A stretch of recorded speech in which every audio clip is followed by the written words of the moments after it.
Hello friends, today we study protein synthesis in molecular basis of inheritance. The protein synthesis includes two sub-processes which are transcription and translation. Today we discuss transcription in detail. During transpiration, information of only one strand of DNA is copied into RNA and the newly formed RNA is called RNA transcript. This process is catalyzed by RNA polymerase. In case of prokaryotes, there is only one type of RNA polymerase which transcribes all types of RNA. But in case of eukaryotes, there are three types of RNA polymerase which are RNA polymerase 1, RNA polymerase 2 and RNA polymerase 3. RNA polymerase 1 is responsible for the transcription of ribosomal RNA. Then second, RNA polymerase 2, it transcribes messenger RNA and heterogeneous nuclear RNA, while the RNA polymerase 3 transcribes transfer RNA and small nuclear RNA. This transcription occurs in the nucleus of eukaryotes because in eukaryotes, DNA is present inside the nucleus and that's why the DNA transcription takes place inside the nucleus. While in prokaryotes, the DNA is present in the cytoplasm, so the transcription occurs in the cytoplasm.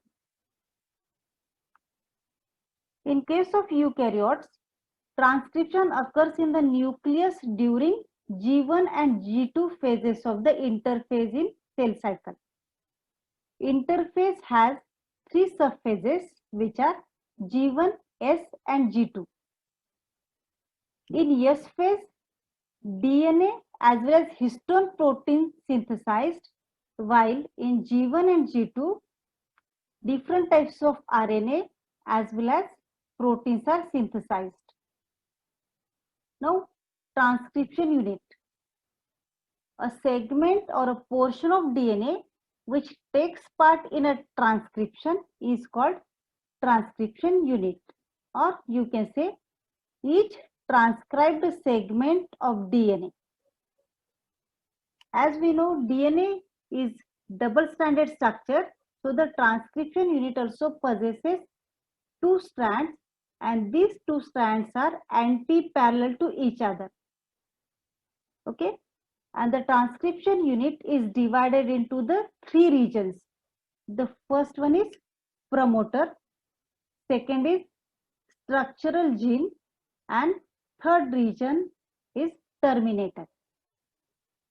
Okay, transcription is divided into the three regions which are promoter, structural gene and terminator. Now we study this transcription unit in detail. Transcription unit consists of promoter. Promoter is a DNA sequence that provides binding site for the enzyme RNA polymerase. This promoter is located at the 5' end of coding strand, and at this promoter region, the transcription begins or initiates. In case of prokaryotes, the enzyme recognizes the promoter by its sigma factor. Second region is structural gene.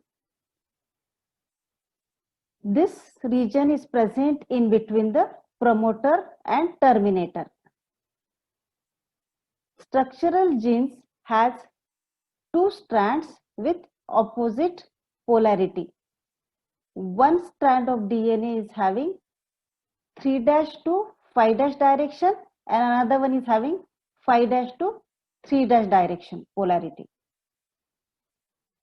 Here, the RNA polymerase enzyme, which is responsible for the transcription, this RNA polymerase enzyme reads the DNA sequence which is present on the strand having 3' to 5' direction, and it develops the RNA transcript in 5' to 3' direction. And that's why this strand, which has a 3' to 5' direction, acts as a template. So it is called as a template strand. That means on this template strand, the RNA transcript develops. And we know in transcription, only one strand of DNA is transcripted. But here the another complementary strand of DNA, which has a 5' to 3' direction, this strand does not take part in the transcription process. That means the RNA transcript does not develop on this strand. But if you observe here, the newly developed RNA strand possesses same base sequence as that of that remaining complementary DNA strand. Only with one exception, that is, instead of thymine, uracil is present, while the rest of the nitrogen bases are similar as that of the remaining complementary DNA strands. That's why this strand is termed as a coding strand. That means the information which is present on the 5' 3' direction DNA strand is copied in the newly formed RNA transcript. That's why this strand is called as a coding strand, and the strand of a DNA on which the RNA transcript develops is called as a template strand. This is the structural genes. Now the last region is terminator. This terminator is a DNA sequence where, or at this region, the transcription process terminates, completes, or ends. This terminator is present at the 3' end of the coding strand, which is also called as a downstream. Here we have finished with the transcription unit. Now we see how the transcription process occurs. The transcription process involves 3 stages, which are initiation, elongation, and termination. In the first stage, that is initiation, where the transcription process begins at the site of promoter, RNA polymerase enzyme binds to the specific promoter, that is specific DNA sequence, and further this RNA polymerase moves along the DNA strands and causes the local unwinding of the DNA double strand, and the 2 strands of DNA get separated, and it forms a bubble-like structure in the specific region, that is structural genes. Then the second stage, that is elongation. Due to the unwinding or due to the separation of the 2 strands, here the nitrogen bases of both the strands are exposed in the nucleoplasm. Further, the RNA polymerase enzyme, which is attached to the promoter, this RNA polymerase enzyme reads the base sequence which is present on the template strand, and this RNA polymerase attracts the complementary ribonucleotides which are present in the surrounding nucleoplasm and binds to develop a new RNA transcript in the direction of 5' to 3'. That means newly formed or newly developed RNA transcript is complementary to that of the template strand, but this newly formed RNA transcript possesses same base sequence as that of the another DNA strand on which the RNA transcript does not develop. Only one exception is there. Instead of thymine, in RNA transcript, uracil is present, while the rest of the 3 nitrogen bases, which are adenine, guanine, and cytosine, these 3 nitrogen bases are common in both RNA and DNA. That means the information which is present on the another DNA strand which has a polarity 5' to 3'. This information is transcripted or copied in the RNA transcript, newly formed RNA transcript. That's why this strand on which the RNA transcript does not develop, but it has the same base sequence, that DNA strand is termed as a coding strand, or it is also called as a sense strand. And the strand on which the RNA transcript develops, that is a template strand, is called as a nonsense strand. Then the next stage is termination. As the transcription proceeds, the RNA polymerase enzyme moves along the DNA strand, and when it reaches the site of terminator, here this RNA polymerase enzyme leaves the DNA strand, and as a result, this newly formed RNA transcript released in the nucleoplasm. This newly formed RNA transcript is non-functional, so it is called as a primary transcript. Further, as this RNA transcript grows, the separated DNA strands again rejoin and retain its double strand. Now this non-functional primary transcript undergo processing in case of eukaryotes, because this non-functional RNA transcript possesses two types of genes which are called as the exons and introns, and to remove the introns in eukaryotes, this RNA transcript undergo processing. But in case of prokaryotes, the mRNA does not possess introns. That's why the mRNA does not require processing. Before studying the processing of primary RNA transcript, we study some terms which are useful and which are important. Here we study some important terms. Transcription unit we know. The next term is gene.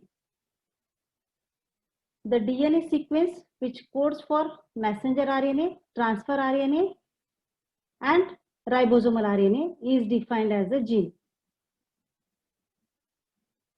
Now, intron. Intron is a non-coding sequence present in the RNA transcript. This intron does not code for amino acids, so it is not useful in protein synthesis. While the exon is a coding sequence present in the RNA transcript, and this exon codes for amino acids, so it is useful in protein synthesis. Next term is cistron. Cistron is a segment of DNA which codes for polypeptides, that means for proteins. In case of eukaryotes, the transcription unit possesses a single structural gene or a single cistron, so called as monocistronic. That means the messenger RNA in eukaryotes possesses single cistron, single gene. That's why it encodes for only one protein. But the primary RNA transcript in eukaryotes contains both exons and introns. That's why this eukaryotic primary RNA transcript undergo processing to remove the introns, which are non-coding sequences present in the RNA transcript. The last term is polycistronic. In case of prokaryotes, the transcription unit possesses many structural genes or many cistrons. That's why the messenger RNA in prokaryotes encodes for more than one proteins, and This messenger RNA in prokaryotes does not require any processing because the transcription unit does not contain introns. So the messenger RNA directly takes part in protein synthesis without undergoing processing, because there is no need to removal of introns, because introns are absent in the prokaryotic transcription unit. Now we see the next part, that is processing of eukaryotic RNA transcript. Processing of heterogeneous RNA. In eukaryotes, the primary transcript which is developed during transcription is non-functional and it contains introns and exons. This non-functional RNA transcript further undergoes a processing to form a functional messenger RNA. This processing includes 3 steps, which are capping, splicing and tailing.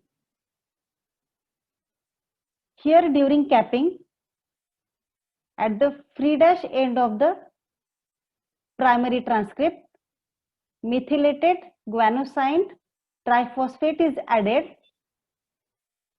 and this addition of methylated guanosine triphosphate to 5' end of this heterogeneous RNA or primary transcript is called capping. This capping avoids the binding of unwanted sequences to this 5' end. Further, this primary transcript is released in the nucleoplasm. Then the second step of processing is carried out, that is RNA splicing. This released primary RNA transcript contains both introns and exons. Introns are the non-coding sequences, and during RNA splicing, these non-coding sequences or introns are removed from the primary RNA transcript. Further, the remaining exons are joined by a DNA ligase enzymes. Simultaneously, third step, that is tailing, is carried out. At the free 3' end of the primary RNA transcript, adenylate residues are added by a process of polyadenylation, and in this way the non-functional primary RNA transcript is processed into functional messenger RNA. Further, this messenger RNA, which possesses only exons, is transported out of the nucleus to ribosomes in the cytoplasm through a nuclear pore for the next process, that is translation. Here we are finished with the transcription. In the next lecture, we study further translation, that means the protein synthesis.